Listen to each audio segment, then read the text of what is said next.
దేవుడిపై భారం. పూర్వం పర్షియా దేశంలోని ఒక గ్రామంలో ఒక ఫకీర్ ఉండేవాడు. వాడు వట్టి మూర్ఖుడు, సోమరిపోతూను, కాళ్ళు చేతులు ఉండి కావలసినంత బలం ఉన్నా కష్టం చేసి బతకాలన్న ఇచ్చ లేదు వాడికి. అసలు కష్టానికి అతని ఒళ్ళు వంగేది కాదు. కడుపు నింపడం కోసం యాచన చేసేవాడు. మిగిలిన కాలమంతా నిద్రపోతూనో అటు ఇటు తిరుగుతూనో వెళ్ళబుచ్చేవాడు. ఎద్దులో ఉన్నావు, కష్టం చేసి బ్రతకలేవా అని ఎవరైనా తిట్టినా పట్టించుకునేవాడు కాదు. అయితే రాను రాను అతనికి ఊర్లో భిక్షం పెట్టేవాళ్ళు కరువయ్యారు. ఒక్క పూట తిండికి గడవడం కూడా గగనం అయిపోయింది. ఇక ఆ ఊళ్ళో ఉండటం సాధ్యం అనిపించక మరొక ఊరికి వలసపోతే అక్కడ కొంతకాలం గడపవచ్చునని ఒకనాటి ఉదయం పక్క ఊరికి బయలుదేరాడు ఫకీరు. మధ్యలో ఒక పెద్ద అడవి దాటవలసి వచ్చింది. ఫకీరు అడవి గుండా ప్రయాణం చేస్తుండగా ఒక చోట కాళ్ళు చేతులు లేని నక్క ఒకటి కనిపించింది. ఆశ్చర్యపోయాడు ఫకీరు. ఆహా, భగవంతుని సృష్టి! కాళ్ళు చేతులు లేకుండా ఈ నక్క ఈ భయంకరమైన అడవిలో ఎలా జీవిస్తున్నట్టు, ఆహారం ఎలా సంపాదించుకుంటున్నట్లు? ఫకీరు ఇలా అనుకుంటుండగా పెద్ద పులి ఒకటి జింకను చంపి అటుగా ఈడ్చుకుని వచ్చింది. పులిని చూడగానే ఫకీరు ఒక పొదచాటున నక్కి కూర్చున్నాడు. పెద్ద పులి తన ఆకలి తీరే వరకు జింకను కొంత తిని మిగిలిన దాన్ని అక్కడే వదిలేసి వెళ్ళిపోయింది. పులి తినగా మిగిలిన జింక దేహాన్ని, కాళ్ళు చేతులు లేని ఆ మొండి నక్క తిని ఆకలి తీర్చుకున్నది. ఫకీరుకి గొప్ప సత్యం తెలిసి వచ్చినట్టు అనిపించింది. సకల జీవ పోషకుడైన సర్వేశ్వరుడే ఆ మొండి నక్కకు అవసరమైన ఆహారాన్ని సకాలంలో దానికి అందజేస్తున్నాడు. భగవంతుడికి గల ధర్మబుద్ధిపై ఫకీరుకు అపారమైన విశ్వాసం పుట్టుకొచ్చింది. భగవంతుడు ఆ మొండి నక్కకు ప్రతిరోజు దాని ఆహారం అందిస్తున్నట్టే నాకు మాత్రం ఎందుకు అందించడు? నేను ప్రతి ఇంటికి పోయి యాచించవలసిన అవసరం ఏమిటి?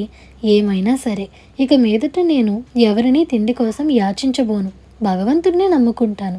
నక్కలాగే నేను ఒక మూల కూర్చుంటాను. నా దినభత్యం భగవంతుడే నా దగ్గరకు పంపిస్తాడు అని నిశ్చయించుకుని ఆ ఫకీరు గ్రామం వైపు ప్రయాణం సాగించాడు. అతను పక్క గ్రామం చేరి తిన్నగా మసీదు వద్దకు పోయి జోలె కట్టి మసీదు ముందు నిలబడ్డాడు. అక్కడున్న ఒక పెద్ద మనిషి ఫకీరును చూసి, అయ్యా, ఇక్కడ ఎవరూ లేరు, మరొక చోటికి పోయి యాచించు అని సలహా ఇచ్చాడు. ఇల్లంటూ ఉన్న తర్వాత ఎవరు ఉండకపోవటం ఏమిటి? ఇందులో ఉండేవారు దీనుల అవస్థలకు జాలి చెందరా అన్నాడు ఫకీరు. ఆ పెద్ద మనిషి చిరాకు పడుతూ, ఇక్కడ ఉండేది ఎవరనుకుంటున్నావు? నీకు నాకు ప్రాణం ఇచ్చినవాడు, సకల జీవ పోషకుడైన సర్వేశ్వరుడు. అతన్ని అపహాస్యం చెయ్యకు, దయుంచి వెళ్ళిపో అని అన్నాడు. సర్వేశ్వరుడి ఇంటి ముందు యాచించి వట్టి చేతులతో వెళ్ళిపోవటం ఏమిటి?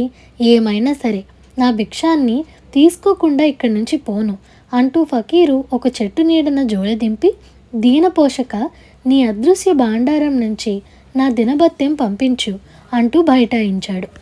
ఫకీరు ఆ ఊరికి కొత్త కావటం చేత అతన్ని గురించి పట్టించుకున్నవాడే లేకపోయాడు. కొంతకాలానికి తిండి లేక ఫకీరు శుష్కించుకుపోయాడు. అతని కండలన్నీ కరిగిపోయి చర్మము, ఎముకలు మిగిలాయి. ఫకీరు అవసాన దశను చేరుకుంటున్నాడు.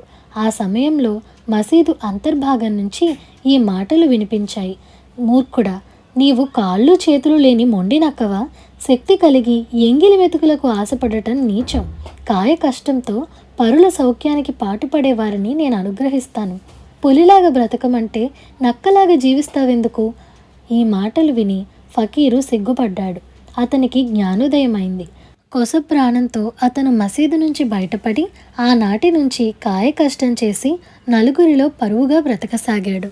ఇదండి ఇవాల్టి కథ. ఈ కథ మీకు ఎలా అనిపించిందో మాకు కామెంట్ సెక్షన్లో చెప్పండి. అలాగే మీకు ఈ వీడియో నచ్చినట్లయితే like, share, subscribe to Priya stories Telugu. Thank you for watching.